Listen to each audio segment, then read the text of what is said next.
La profecía de las hermanas, primer volumen de una trilogía gótico-romántica que ha vendido en 3 meses más de 60.000 ejemplares en Estados Unidos, ha llegado a España para explorar un género poco estudiado en la literatura juvenil. Ambientada en parajes desolados, mezcla lo esotérico con un ambiente real. Es de misterio, de intriga. La intriga, bueno, es un libro que engancha desde las primeras páginas y protagonizado por jóvenes. Azucena de la Fuente nos presenta su nuevo proyecto, Capitán Draco, una película documental en la que está inmersa la historia de una búsqueda durante más de 5 años de la verdadera identidad de un personaje adictivo, un protagonista que vivía aislado en un pueblo abandonado huyendo de su pasado. Me encontré con un capitán, con un espectador que estaba viendo el rodaje y digo, a ver, ¿cómo es esto? Una cosa súper curiosa. Y entonces, pues, Balbino Ferrero, que es co-guionista de la película, pues, bueno, vino al rodaje, en fin, y estuvo hablando con él. Y bueno, pues, después, hablando con él, digamos, más en profundidad, nos pareció que tenía una historia. El tiempo inevitable, de Marco Vargas y Chloé Bruhl, nos muestra su fusión del flamenco y las disciplinas contemporáneas, realizando una reflexión sobre el bucle infinito del tiempo y su influencia en nuestras vidas. Cronos, un dios vigilante que siempre nos está esperando. El sábado en Palencia, Timetable o El tiempo inevitable. Sus dos bailarines, Marco Vargas y Chloé Bruhl, consiguen una bipolaridad muy difícil de trasladar a un escenario. Un espectáculo de profundas raíces gitanas y a la par extremadamente contemporáneo, capaz de maridar perfectamente ambas disciplinas.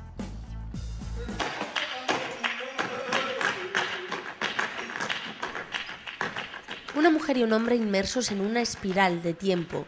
El comienzo es el final de un bucle.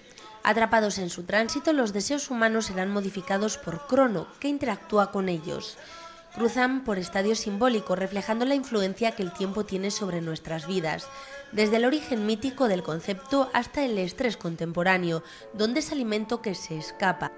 Un metrónomo gigante que nos obliga a girar y a desnudarnos y a darnos cuenta que a medida que avanzamos se gana y se pierde el tiempo. Es como ha sido. Cronos, como un dios vigilante, siempre nos está esperando.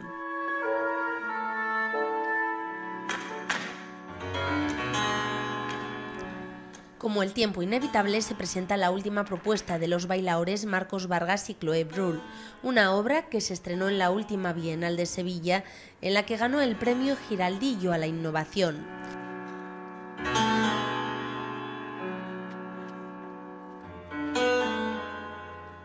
Flamenco con amplitud de miras, pero con base, una obra que recoge la esencia de lo hondo y lo sazona con elementos dramatúrgicos, de danza clásica y contemporánea, para contar una historia en la que el amor y el paso del tiempo son los elementos esenciales.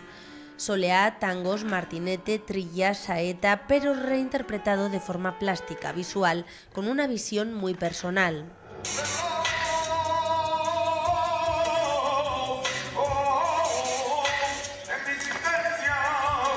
La obra, dirigida por Antonio Campos, está concebida con pocos elementos escénicos pero cargados de significación. Gravita en torno a los personajes representados por la pareja de bailaores. Marcos Vargas, que antes de iniciar el camino de esta compañía formó parte de otras como La Cuadra de Sevilla, la compañía de Mario Maya o la Compañía Andaluza de Danza. Y Chloé Bruhl, que ha trabajado con artistas como Javier Latorre, Israel Galván y Ángeles Gabaldón.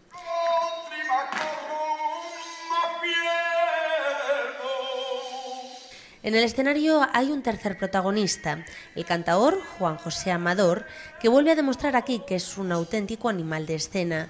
No solo exhibe en este espectáculo sus decisivas dotes de cantaor, sin el menor acompañamiento de palmas o música. Además, articula la bisagra necesaria para el desarrollo del guión.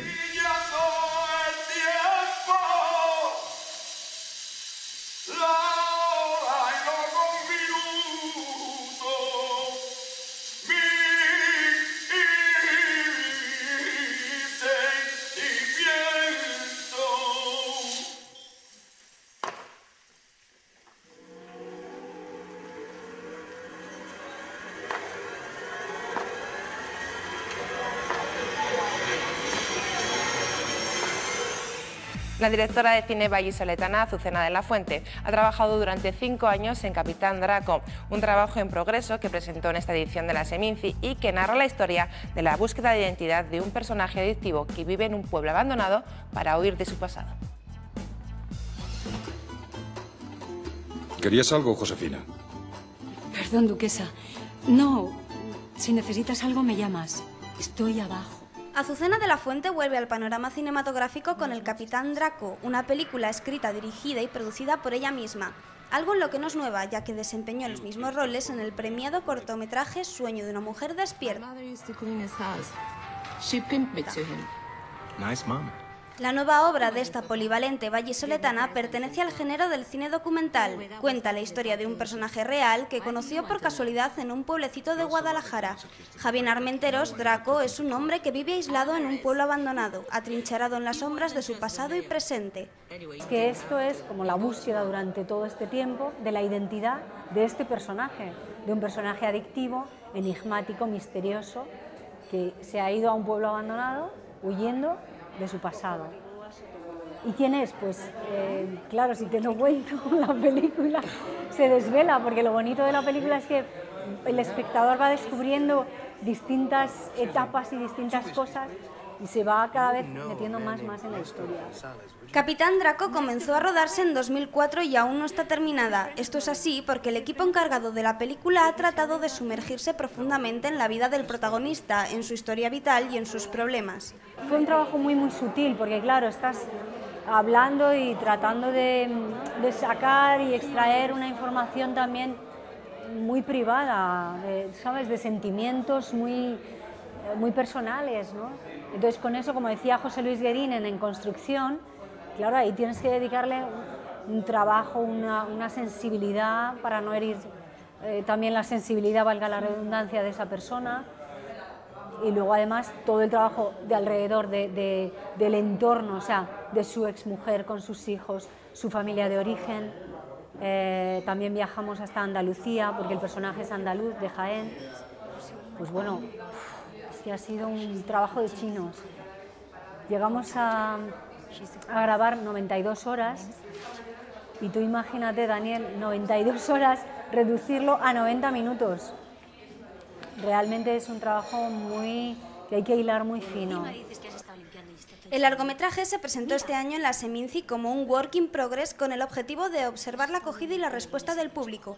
De esta manera, la directora intenta asegurarse de que su historia va por el buen camino o que, por el contrario, precisa de cambios. La intención es lograr cine perdurable en el tiempo. El cine también tiene una gran presencia en la película. Primero porque yo conozco al personaje rodando una película. La madre del personaje fue extra de cine en aquellas películas. Es un homenaje al cine español también por cómo comienza la película. Mi personaje en la taquilla de un cine pide una entrada para una película española, ¿sabes? Y bueno, la verdad es muy bonita. Yo estoy muy satisfecha. Azucena de la Fuente es una persona interesada por las temáticas sociales. En su premiado cortometraje de 2003, Sueño de una mujer despierta, abordó los malos tratos. En esta ocasión, la problemática protagonista es el alcoholismo, aunque aparece acompañado de otros conflictos muy actuales, como la educación, la sociedad de hoy en día o, de nuevo, los malos tratos. Sueño de una mujer despierta, mi cortometraje sobre el tema de violencia de género, también seguimos, fíjate, al cabo de los años, seguimos haciendo esta labor en paralelo socioeducativa, ¿no? Pues con esta película también está planteada en este sentido, que cumpla una función docente, ¿no? Servicio de atención a la víctima. Dígame. Me llamo Vicenta y mi marido me pega.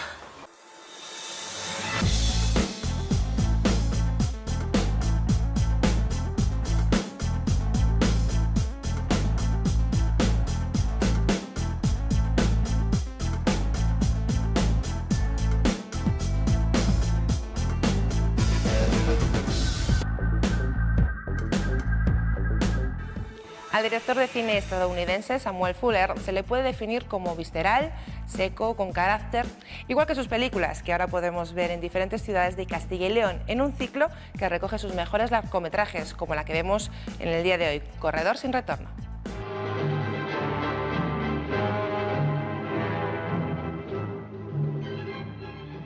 La Filmoteca de Caja España dedica este mes de noviembre un ciclo al director norteamericano Samuel Fuller. En él se proyecta Corredor sin retorno, un film independiente escrito y dirigido por él. Se rodó en plató con un presupuesto ínfimo, fue nominado a un Globo de Oro y ganó la Espiga de Oro en Valladolid. La acción tiene lugar en Estados Unidos, en la sede del diario Daily Globe y en el interior de un centro psiquiátrico durante varios meses en 1962-63. Narra la historia de un periodista ambicioso de 30 años, casado, que desea conseguir el premio Pulitzer. Acepta la misión de fingir una enfermedad mental, apoyado por un doctor para ingresar en un manicomio en el que se produjo un asesinato de un paciente, cuyos autores no han podido ser identificados ni por la policía ni por el personal del centro.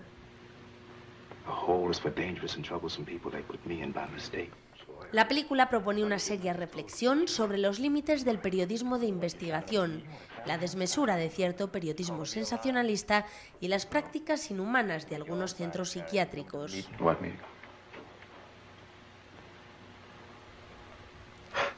La música incluye fragmentos orquestales que provocan desasosiego, canciones de internos desafinadas y troceadas como Dixie, evocación del bando confederado de la Guerra Civil, y arias del Barbero de Sevilla. La fotografía realiza una narración realista, sincera, desgarradora y convincente. El guión habla de segregacionismo, Ku Klux Klan, comercio erótico y otros temas en un afán de crítica global a la sociedad americana. La interpretación de Peter Breck sobresale en intensidad y expresividad, y la dirección demuestra una extraordinaria habilidad narrativa.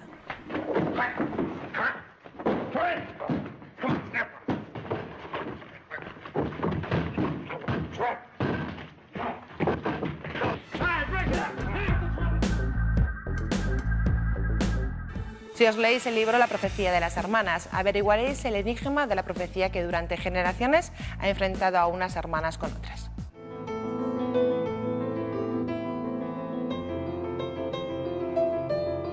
Una antigua profecía que durante siglos ha anunciado el apocalipsis y que a lo largo de generaciones ha enfrentado unas hermanas con otras. Este es el argumento del libro La profecía de las hermanas, en el que se conocerán secretos familiares, misteriosas muertes y la eterna lucha entre el bien y el mal. Dos hermanas gemelas, Leah y Alice, que se verán envueltas por un enigmático misterio. Y Leah habrá de conocer el significado de esta profecía y del papel que desempeña en ella para evitar que se cumpla, evitar la entrada del ejército del mal, del ejército de las almas perdidas lideradas por Samael, y la entrada en el mundo de los vivos. La profecía de las hermanas es la primera entrega de una trilogía gótico-romántica para adolescentes de la escritora neoyorquina Michelle Zink y que cuenta con los ingredientes necesarios para asegurar su éxito. La temática que aborda es de misterio, de intriga. La intriga, bueno, es un libro que engancha desde las primeras páginas y protagonizado por jóvenes, por personajes femeninos en este caso, elementos propios del género gótico que está ahora en alza, elementos como pues, la fascinación por el mundo oscuro, elementos como la presencia de un secreto familiar, presencia de elementos sobrenaturales, seres tenebrosos, criaturas aladas, paisajes misteriosos, sombríos, melancólicos, a la vez que de una incomparable belleza. Una historia situada en 1890 y que coincide con el auge del espiritismo. Estamos hablando de un libro que se desarrolla en una época en la que el espiritismo ya llevaba como 40 años manifestándose como una creencia generalizada y digamos que no estaba bien visto, ¿no? Es decir, las personas que supuestamente tenían la capacidad de ser mediums, de comunicarse con el más allá, eran personas que no estaban bien vistas, y entonces la novela eso lo refleja bien en cuanto a que los personajes que tienen esas facultades no pueden manifestarlo abiertamente, pues puesto que les tomarían por locos, ¿no? En la actualidad, el espiritismo ha evolucionado. Muchas son las personas que gradualmente han abrazado este fenómeno como una explicación lógica de la realidad. Ya no se presenta de una manera aislada, sino que en algunos lugares se ha convertido en una verdadera religión, como puede ser el caso de Brasil, donde millones de personas practican el espiritismo como religión. Y lo que pasa es que sus doctrinas son más bien espirituales. Ellos hablan de, por ejemplo, de la reencarnación. Creen que existen una serie de reencarnaciones por las cuales nosotros tenemos que pasar, los humanos, y que en cada una de ellas aprendemos cosas, ¿no? Y luego, por otra parte, están convencidos de que existe una vida más allá de la muerte y que esos espíritus pueden comunicarse con nosotros y advertirnos de cosas que nos van a pasar. Un libro que en tan solo 3 meses ha vendido más de 60.000 copias en Estados Unidos. Ahora llega a España para explorar un género poco estudiado en la literatura juvenil.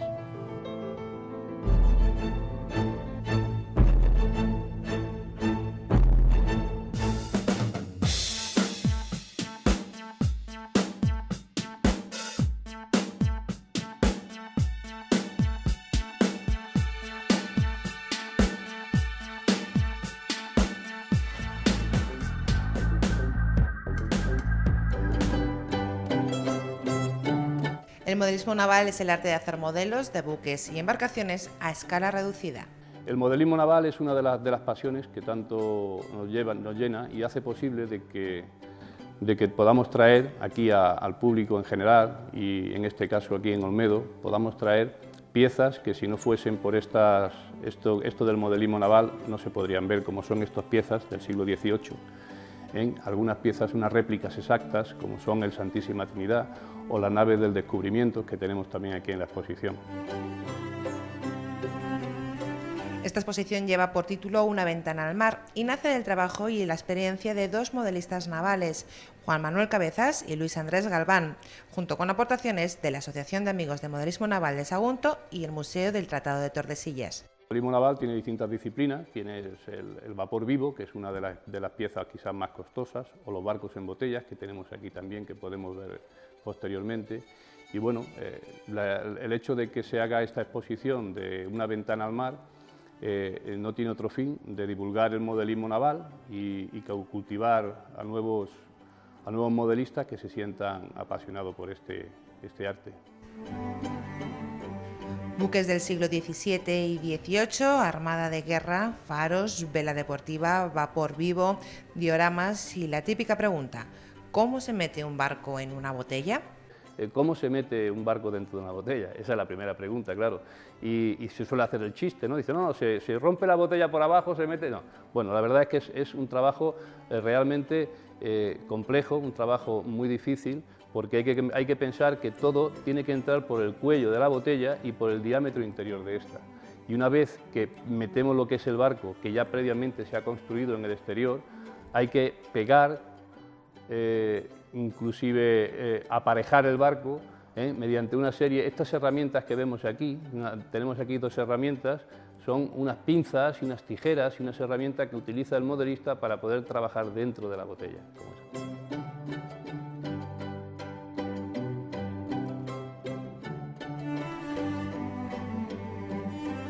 Una exposición que puede verse hasta el 23 de noviembre en Olmedo.